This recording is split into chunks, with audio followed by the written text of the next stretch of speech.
Dear friends, today we're going to talk about a topic that perhaps has not touched your mind lately.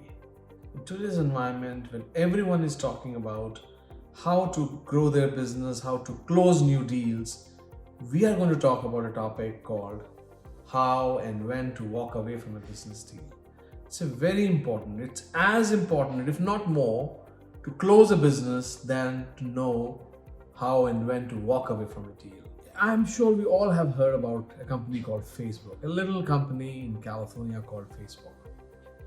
The most important moment in my mind, the history of Facebook occurred in July 2006. And that is what Peter Thiel shared in an interview with Inc. magazine.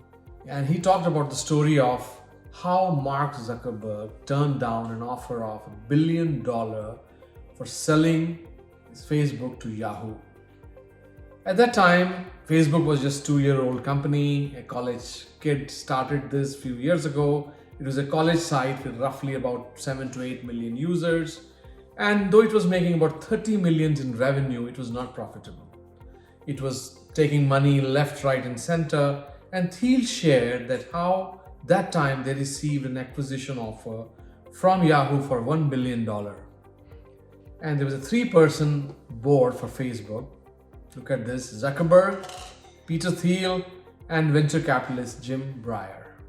There were 3 board members. So as the norm is that every time an offer comes, the board has to meet. That's one of the compliance requirements. So the board met to discuss the offer on Monday morning, where of course Thiel and Jim Breyer, both of them being investors, were in favor of accepting the offer. But it was Zuckerberg who was so confident of Facebook and said, this is a kind of formality, just a quick board meeting. It shouldn't take more than 10 minutes. We're obviously not going to sell here. It amazes me even today how a 20-year-old kid at that time, at the beginning of all this social media, social networking era, had already had this in his mind that he didn't want to sell. Someone like me, even a guy like me in his place would have jumped at that offer. $1 billion, it's not a small amount of money. We all know the rest is history. But do we know that how Zuckerberg managed to convince Thiel and Jim Breyer? Both of them were his elders, more experienced in running businesses than him. How could he convince them? I have faced similar situations in my life, and I tell you, I didn't have in me to convince the board. Now, as per Thiel, Zuckerberg identified that Yahoo had no definitive idea about the future of the company that they're going to acquire. They didn't properly value things in his mind. They didn't properly value things that did not yet exist. Keeping in mind the point that social media was still a very new concept at that time. Now when you think back along these lines, it makes sense.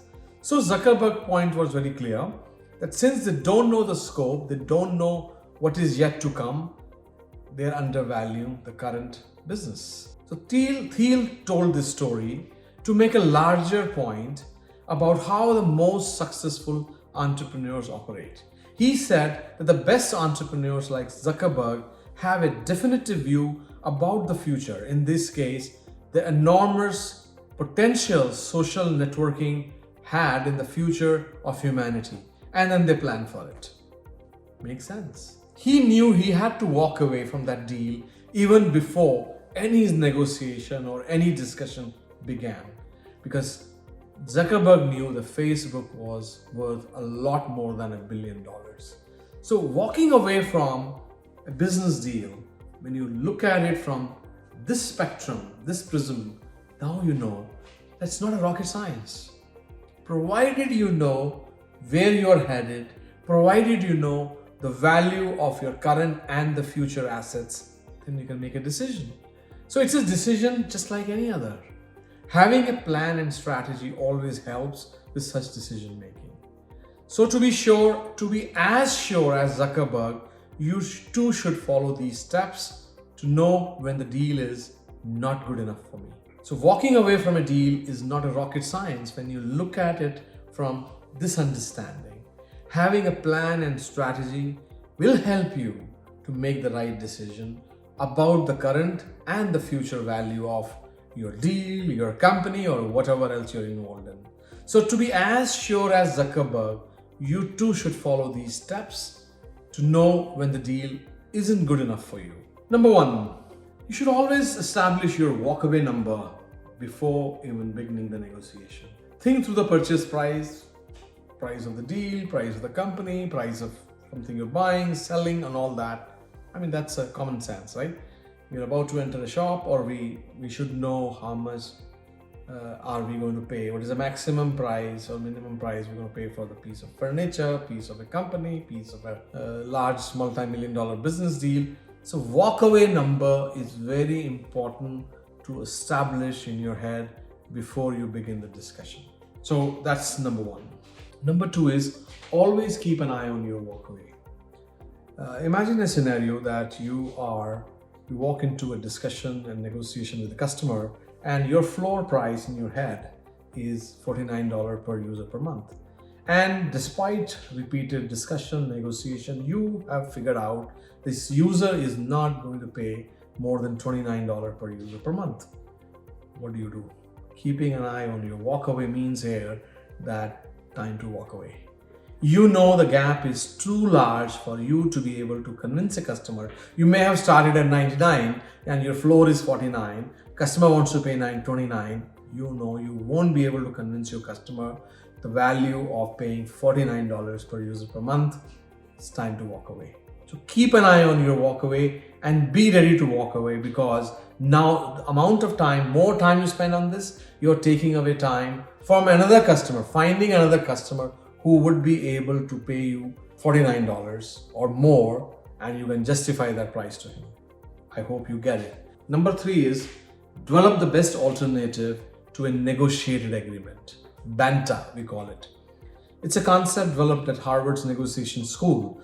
Think about what alternative you have if your deal goes south. What will you do if this negotiation doesn't work out?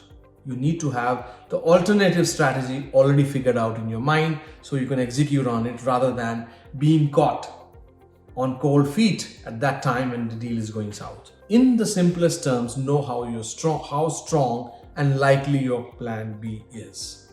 Number four is the opportunity is too small to warrant the sales effort. Knowing that opportunity is too small to warrant the sales effort. As salespeople, we are hardwired to go after any opportunity where it looks like there is an easy deal to be done.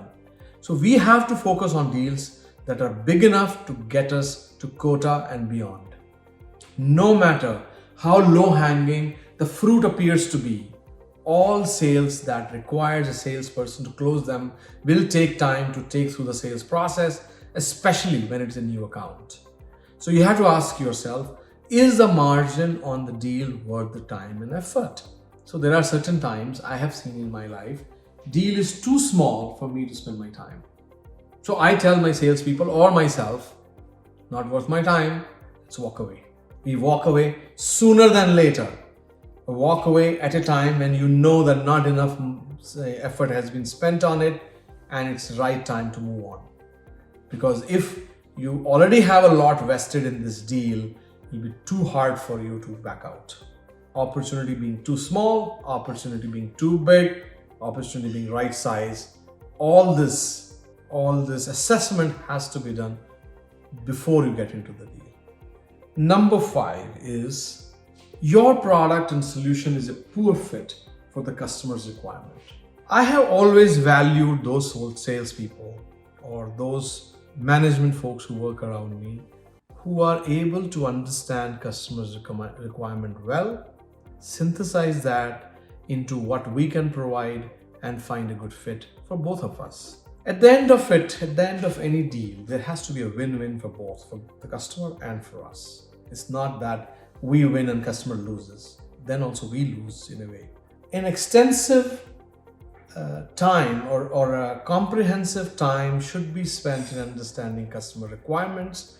And if we figure out that an extensive customization or development is required to fit our product or our offering into customer's requirement, it's waste of a lot of engineering and management time. So figuring that out, we have heard these stories. People who use PowerPoint to add a new field or button to a screen grab of a software product to indicate that a certain feature is available. I have seen that. I've done it myself, I must say, that I have shown a vaporware to a client to convince him later on to find out that doing such a thing will require a lot of effort by engineering. Then it's better to walk away. That we should figure out the customization that a client, as a salespeople, we are proposing.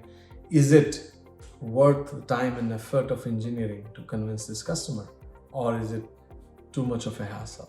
So as salespeople, we would like to take the view that if we can persuade the management to go along with this functionality, new functionality that we have proposed in the vaporware to the client, right? It will help us to get the deal done and the commission in our bank account. But is it worth it for the company to spend all the time? So that balance has to be done, and we have to convince the management and the client.